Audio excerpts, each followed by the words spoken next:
SJVN, PFC, REC stellar performance रहा है और अब शेयर प्रतिशत में नहीं गुना में बढ़े हैं। आप चाहे आरईसी को देख लीजिए, पीएफसी को देख लीजिए, चाहे सतलुज जल विद्युत निगम यानी कि एसजेवीएन को देख लीजिए। और उसकी वजह यह है कि विंड और सोलर प्रोजेक्ट लिए मजबूत ऑर्डर्स हैं। सोलर एनर्जी को बढ़ावा देने के लिए बहुत सारे कदम उठाए गए हैं सरकार की तरफ से, कंपनीज भी इनिशिएटिव्स ले रही हैं और आरडीएसएस के तहत FY23 से FY25 के बीच में 2.5 लाख करोड़ रुपए की डिसबर्समेंट की उम्मीद है। गौरांग सर, हम देख रहे हैं कि थोड़ी थोड़ी प्रॉफिट टेकिंग आ रही है आरईसी में, पीएफसी में, पावर स्टॉक्स में। आपको अभी कितनी वैल्यू दिख रही है और सबसे बेहतरीन अगर हम इस सेगमेंट की बात करें तो आपको कौन सा शेयर लग रहा है? तो अभिषेक जी, इस पर टिप्पणी से करने से पहले अगर आपकी अनुमति हो तो 30 सेकंड से ज्यादा समय लूंगा, अगर आप अनुमति दे तो, कुछ बात करने के लिए।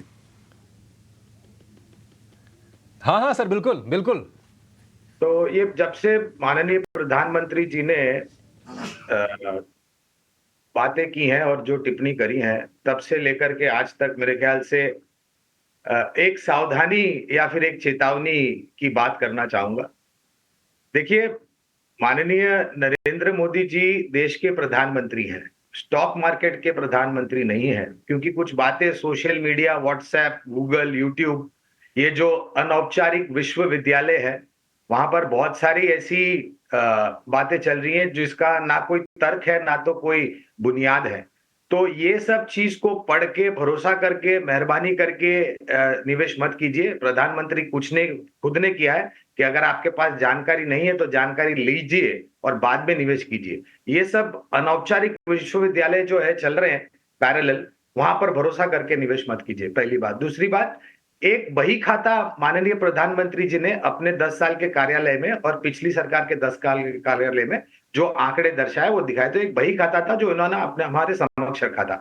इसका ये तर्क लगाना कि नहीं अब प्रधानमंत्री जी ने बात करी है तो हमें खरीदना चाहिए, ये मेरे ख्याल से नासमझी होगी। मेहरबानी करके ऐसा काम मत कीजिए और ना ही आप वो जो विश्वविद्यालय है गूगल, व्हाट्सएप, यूट्यूब वगैरह, उसको भरोसा करके कामकाज कीजिए। अब आते हैं आपके प्रश्न के ऊपर और उसका उत्तर मैं देता हूं। तो ऊर्जा उत्पादन बहुत ही जरूरी है अगर हमारे देश को नेक्स्ट ट्रिलियन डॉलर इकोनॉमी बनना है।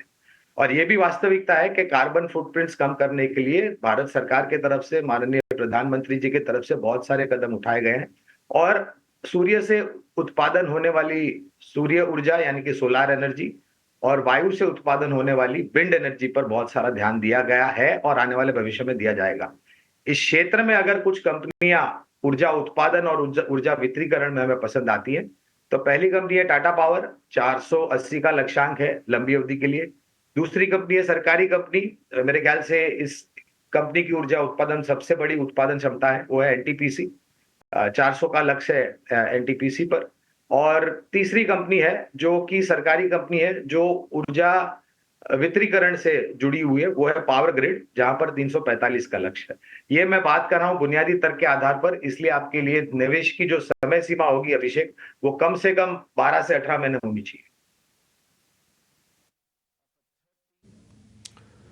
ठीक है, 12 से 18 महीने के नजरिए से ये 3 के 3 शेयर पावर सेगमेंट से, और इन तीनों ही कंपनीज में बहुत ही बढ़िया रिटर्न मिला है। आगे भी काफी दमखम है, टाटा पावर, एनटीपीसी और पावर ग्रिड, 3 शेयर, ये गौरांग जी की तरफ से। विवेक जी, आपका कन्विक्शन कहां पर है पावर में? क्या इन तीनों कंपनीज में से किसी के साथ आप जाना चाहेंगे या फिर इसमें कुछ और एडिशन कर देंगे, थोड़े और विकल्प आप बढ़ाएंगे? अभिषेक जी, पहले तो देखिए, जो गौरंग सर ने बोला था उससे पूरा का पूरा सहमत हूं मैं। और एक लाइन और जोड़ना चाहूंगा, यहाँ पे आप अगर आंख बंद करके ले रहे हो पीएससी सेगमेंट में, आप अगर निवेश कर रहे हो और फिर आपको अगर रिटर्न देखने को नहीं मिले अगले 12 महीने में, तो फिर आप मोदी जी पे मतलब गुस्सा नहीं होना। ये उनकी गलती नहीं होगी, वो आपकी गलती होगी, क्योंकि वैल्यूएशंस आपको देख के लेना है। और जैसे जैसे गौरंग सर ने कहा कि प्रधानमंत्री वो देश के हैं, मार्केट नहीं चलाते हैं और ना ही वो इन्वेस्ट करते हैं। मेरे हिसाब से उनका जो डिस्क्लोजर मिलता है उसमें इन्वेस्टमेंट है ही नहीं। तो जो जो मार्केट में है ही नहीं उसकी सलाह नहीं माननी चाहिए, पहली चीज। देखिए, मैं सहमत हूँ एनटीपीसी से। इनफैक्ट आपके साथ कई बार एनटीपीसी के बारे में बात हुई है, चर्चा हुई है, और मुझे लग रहा है कि बाकी जो गौरंग सर ने बोला था उसके अलावा आप उनका अगर एक्सपेंशन हाइड्रोजन में भी ले लो, वो मुझे लग रहा है कि बहुत अग्रेसिव प्ले रहेगा फ्यूचर में जाके।